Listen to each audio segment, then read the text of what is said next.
안녕하세요. 여러분의 마음 경험을 디자인하는 멘탈 경험 디자이너 조명국입니다. 오늘은 오랜만에 연애에 대한 이야기로 찾아왔습니다. 물론 연애의 즐거움과 행복에 관한 이야기는 아닙니다. 제가 연애를 할 때까지는 연애의 슬픔과 두려움, 걱정에 대한 이야기만 다룰 거예요. 각설하고 여러분은 애인의 어떤 행동에 질리곤 했나요? 오늘은 연인관계에서 자주 발생하지만 경계하지 않으면 마음을 멀어지게 하는 행동 5가지를 알아보도록 하겠습니다.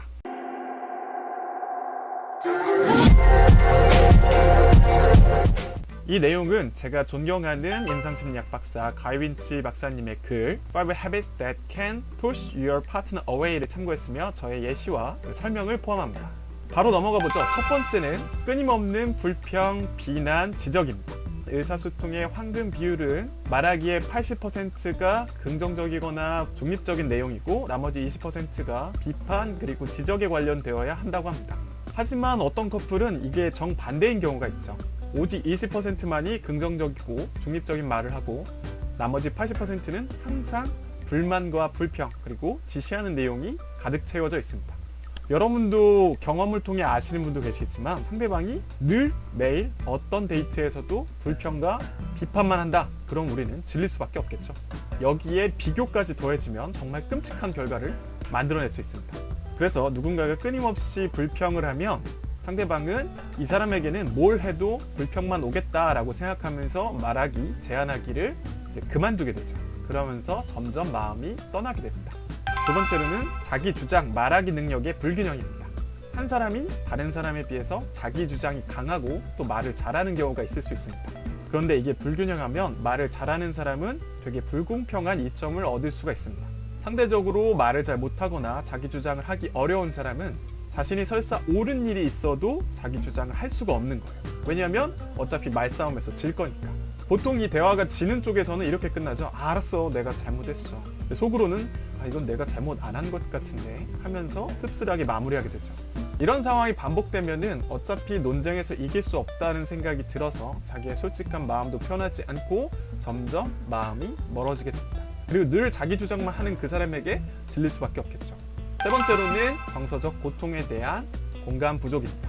한 명이 되게 어려운 일들을 많이 겪어서 정서적인 고통을 겪고 있는데 상대방이 그것을 무시하고 별로 중요하게 여기지 않는다면 우리는 그 사람에게서부터 멀어질 수가 있습니다. 보통 연애에서 우리가 기대하는 바는 상대방이 내가 어려울 때 도움을 주고 기댈 수 있는 존재로 있기를 바라죠. 그런데 그 핵심적인 니즈를 채워주지 못하면 상대방은 그 사람을 기댈 수 없기 때문에 이 위로받고 싶은 마음을 다른 사람으로부터 채우고 싶은 욕망이 생겨납니다. 그래서 수많은 관계가 이제 파탄나는데 이런 공감 부족이 영향을 미치기도 하죠. 네 번째는 중요한 불만을 무시하는 행위입니다. 아까 첫 번째에서 끊임없는 불평과 비판 그리고 지적을 하는 것도 문제라고 했지만 정말 중요한 불만에 대해서 우리가 무시한다면 그것도 문제가 될 수 있습니다. 가윈치 박사님에 따르면 특히 어떤 주제에서 우리가 중요한 불만을 터뜨리냐면 성적인 문제에 대해서 혹은 그리고 친밀하지 못한 그런 행위들에 대해서 우리가 불만을 가질 수 있다고 해요.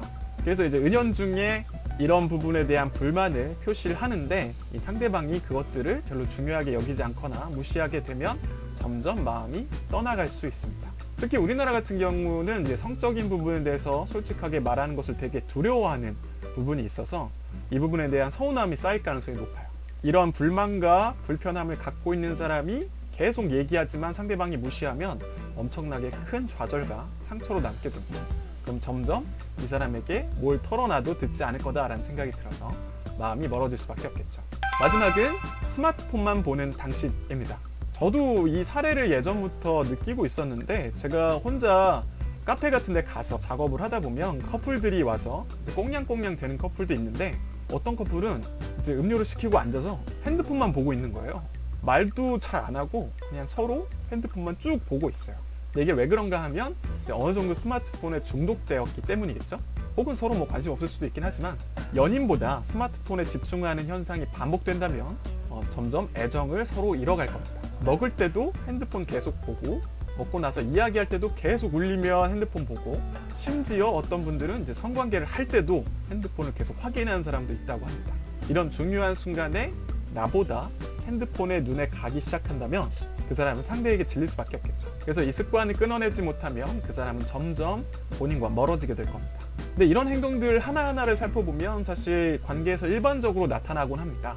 저도 데이트를 하다가 핸드폰 본 적이 있고 그 사람이 중요하게 힘들어하는 부분에 대해서 어떨 때는 이제 별로 중요하게 여기지 못할 때도 있었죠. 근데 이런 것들에 대해서 계속 쌓이고 반복된다면 그 사람은 어느새 저 멀리 멀어져 있을 겁니다. 그래서 가이 윈치 박사님이 이렇게 제안했습니다. 자기가 이 1에서 5 중에 어떤 문제를 만들어내고 있는지 혹은 상대방이 어떤 문제를 만들어내고 있는지 잘 모르겠으면 이 주제에 대해서 한번 허심탄회하게 얘기해보자 라고 제안을 하셨습니다. 그때는 무조건 핸드폰을 좀 끄고 저 멀리 놔두고 이야기를 좀 꺼내보면 좋을 것 같아요. 제가 아는 성숙한 커플은 한 달에 한 번 혹은 2주에 한 번씩 서로 서운했던 이야기를 꺼내고 이제 서로 이해해주고 더 나은 방향을 찾는 것들을 볼 수가 있었어요. 그게 되게 부러웠거든요. 그래서 여러분들도 한번 주기적으로 서로의 속마음 그리고 불편한 지점 그리고 질리게 했던 어떤 모습들을 허심탄회하게 이야기해보는 시간을 가지셨으면 합니다. 네, 오늘의 영상은 여기까지고요. 오늘의 영상이 마음에 드셨다면 좋아요와 구독 눌러주시고 여러분들이 기억하는 이 애인의 질리는 행동들에 대해서 공유해주세요. 또 열심히 댓글 달도록 하겠습니다. 그럼 안녕.